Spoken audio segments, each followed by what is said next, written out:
What's up, Graham? You are up first, sir. Hello. Hi, Bart. How you doing? Pretty good, pretty good. You got a hand. So this is going to be a hand played out of from a live stream. Is that right? Yeah, so this is, I think, the third card club that's opened up in Kentucky. I don't think the other ones have live streams, but it's kind of currently in somewhat of a gray legal area. So they just opened up a couple weeks ago, and currently we don't have any casinos in Kentucky. We have to go over to Indiana or Ohio to play in a casino. So hopefully it's a good local option for us So this is Kentuckians. so this is played in Kentucky though. Yeah, it's And in Louisville, Kentucky. what is this? Some sort of membership type club setup Yeah, or what? it's pretty similar to like the Texas Oh, rooms. They don't take a rake, interesting. and it's like $10 an hour, give or take. Okay. So But so what's they do have a live stream. This game was a 5-5 stream. what's the name of it? Because it's on YouTube, right? Yeah, it's called Club Jack, but it's spelled JAQK. So Okay. We'll check that out it's for sure. Possibly, yeah. maybe if we use this as a best of, we can work some of the footage in for this particular call. Around what time did it come at? Do you remember? Like in the live stream? I don't off the top of my head. Okay. Actually, if you just let me look in my No, it notes real doesn't quick, matter. I can find it. You can tell me afterwards. So what's the size of the game? So it's a 5-5, and it's a 2K cap, but it's like match the stack. Oh, that's awesome. And this hand happened at 46 minutes 16 seconds into the stream. Okay. So the effective stacks, it's 1100 with the preflop razor and 1700 with the small blind because it's going to be a multi-way hand. So 1700 effective with the small blind. Okay. And they play, I think they play nine-handed. I'm not sure if it was a full table or not. But so to start off the action, the under the gun +2 position raises to 15. The hijack calls, the small blind calls, and we're in the big blind with pocket sixes. And you call? I did call. Under the gun +2 was like a pretty aggressive, like borderline maniac player. Hijack was kind of like a passive, mediocre recreational, and the small blind was. She's allegedly a pro. She's been playing for a while.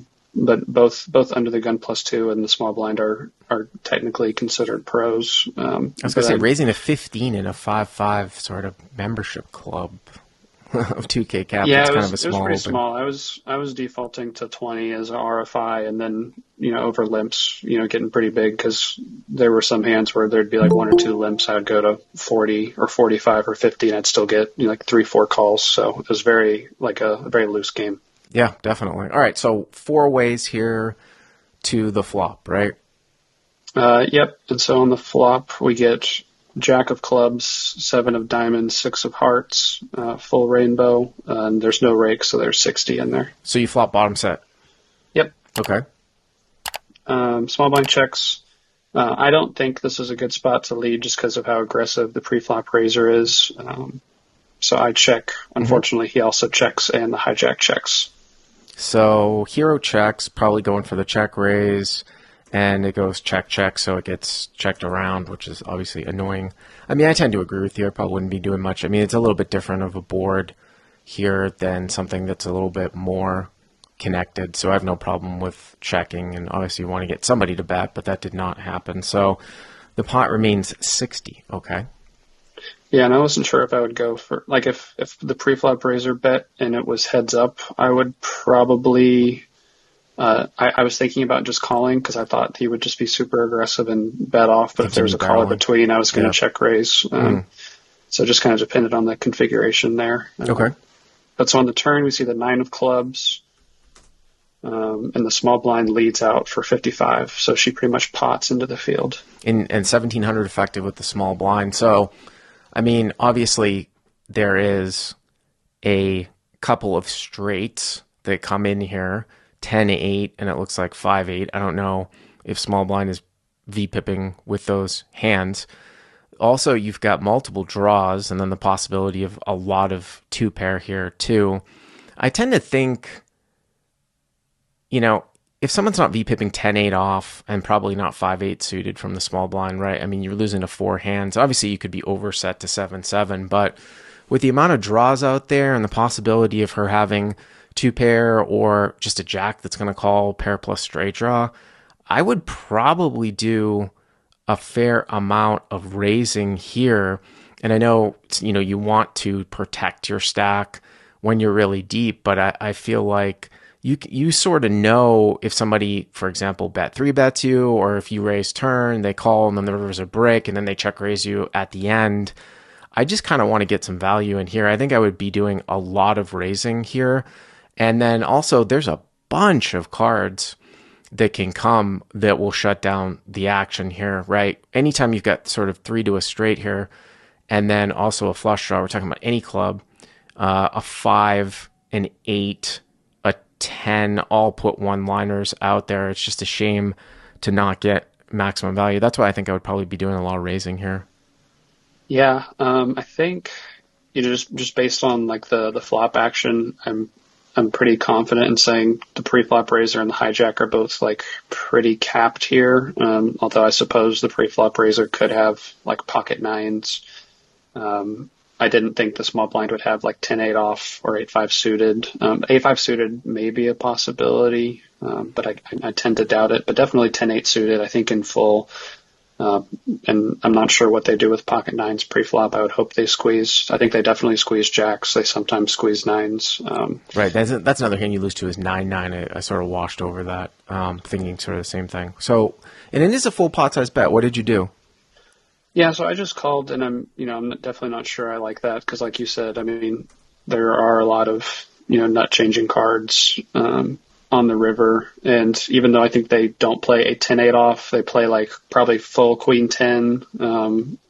Probably, I mean, they probably have a lot of jack X here too. So the question is like if they're folding jacks to a jack X to a single raise, I that would make raising less appealing to me, but I doubt that's the case, especially on a stream game where you don't want people to think, you're knitting it up. So yeah, I mean, you could go to like because 175 or something like that. You could sort of like just 3x it. I mean, I don't think calling is terrible by any means. It's just for the reasons I laid out in this kind of setup, I'd probably do more raising than calling. So you call, and then does it go fold or what? The preflop raiser calls as well, which I didn't really know what to Backdoor interpret. clubs maybe, or some sort of like pocket tens. Yeah, tens. I feel like a hand like 10-9, 8-9. Jack X from him always bets the flop.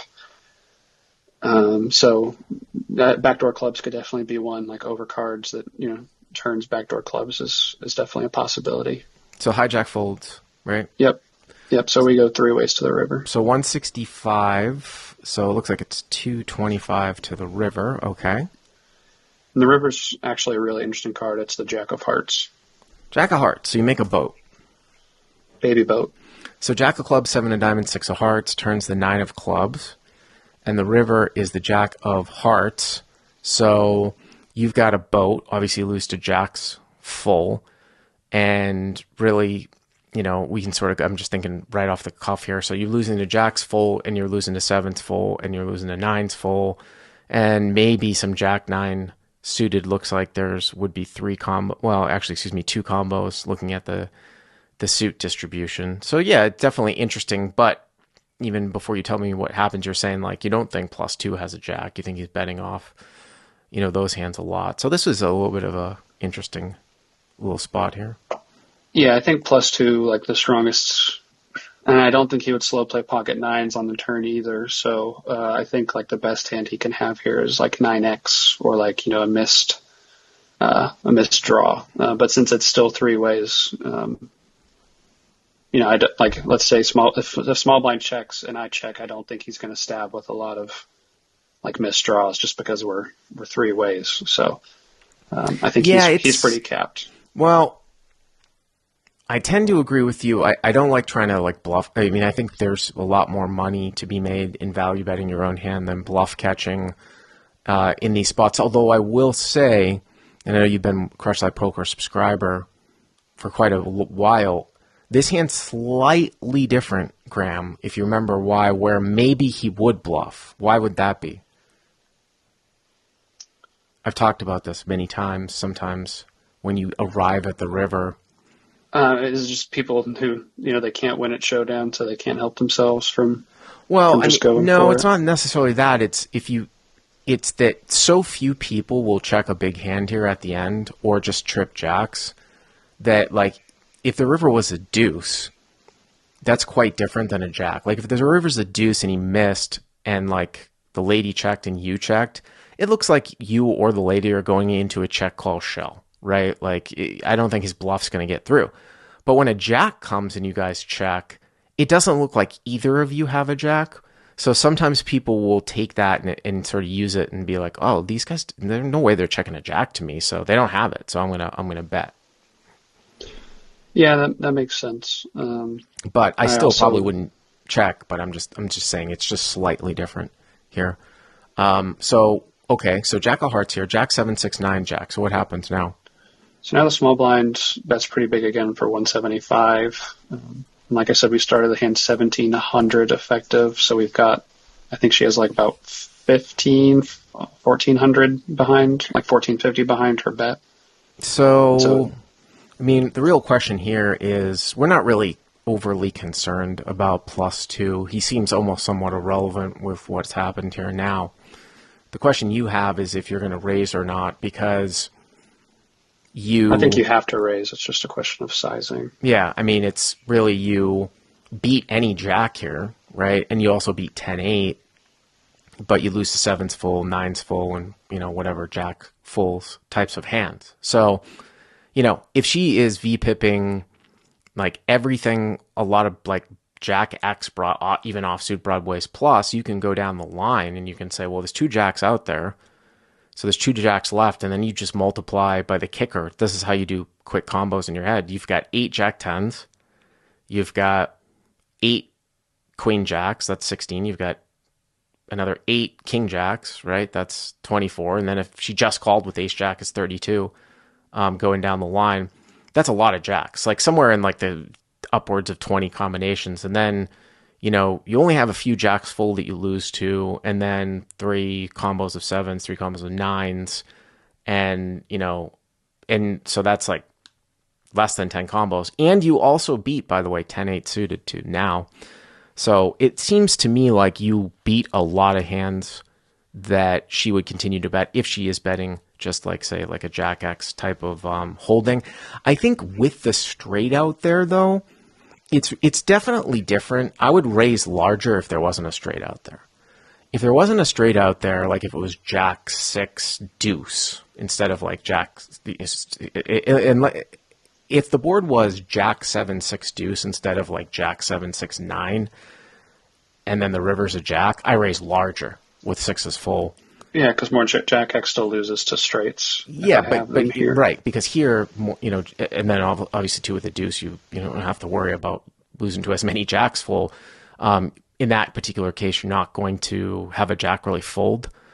But here, because she loses to some straights and stuff, obviously I'm still raising. I think I might make it like 600. And the other thing too is you have to consider is, when you're right around the stack depth, another thing to consider is sort of leaving yourself sort of an escape hatch to folding to a bet 3-bet if you want to take that into consideration. Like if you go 600 here and then she comes back over the top, for a jam for what, like it would be Like 1100, 800 well, more. 1000, how much? 800 more, something like that. I mean, It'd be pretty gross. it's gross, but I mean, I think that is so extreme. I don't think sixes full is good. So there's a couple of different, I kind of like that sizing 5 to 600. Leave yourself an escape hatch. Someone's not turning trip jacks into a bluff to get you off of a straight or a lower boat. You don't have to worry about that at this level. So that's kind of the sizing I would like to see here. Yeah, I mean, I didn't calculate like the river SPR off the top of my head, but it's like 7 or 8. So it's unfortunate we didn't raise turn, because if we raise turn and a Jack X gets the river, we can probably jam or just go like really big on the river and get the call. I think jamming here is way too big. I think I ended up going with about 700, which is a little larger than we 700. wanted. Now, are you going to leave yourself? Does that leave yourself an escape hatch to fold if she three bets all in? Yeah, I mean, I don't think anybody at this table is sick enough to take like Jack 10 or like 7-9 suited and turn it into a bluff. Because I Like mean, if you, 6-7 suited is probably the best hand to do that with. But I mean, I if don't you go, even know so 6-7 suited's left. if you obviously, you're raising. So hero raises 700, which means that the pot would it'd be like 11 after you raise, and then if she calls, it's like 1625, and then she's got another 800 or so left. It would be like 2400, like 800 for you to call, maybe a little bit larger. So you're gonna get like 3-1, but like I said, if you're prepared to raise fold, I'm good with it. I just don't know. Maybe this might be slightly scary for some people in terms of just calling with any jack. But okay, so you raise to 700. Yeah, and obviously plus two folds pretty quickly, and the small blind takes about 10, 15 seconds, and she ends up folding. But then since it was a stream game, we get to see the hands they had. So I thought the actual hands they had were kind of interesting. So what's the reveal? So plus two had 3-4 of clubs, so he turned like the bottom end of a combo draw, and small blind just had queen 10 offsuit. Oh, just nothing. Yeah, which it's I wouldn't think that's a great river card for her to continue bluffing on with Well, top pair pairing. Although it makes it less likely I have a jack, so maybe it is a decent card to really go for it, since I could still have plenty of draws since I just called the turn. yeah, maybe, but she's got a 10 in her hand. I think you might have a lot of jack X here when you call the turn. I think it's kind of a little bit of a. I mean, she's going 170 to 225. Maybe it's a little bit maniacal of her. It just seems like somebody's got some sort of show. And the other issue here is that if the guy behind has a hand like, say, 10-10 or some sort of showdown value, and you fold on the river, he might look her up thinking of the draws that have missed. So, I don't know.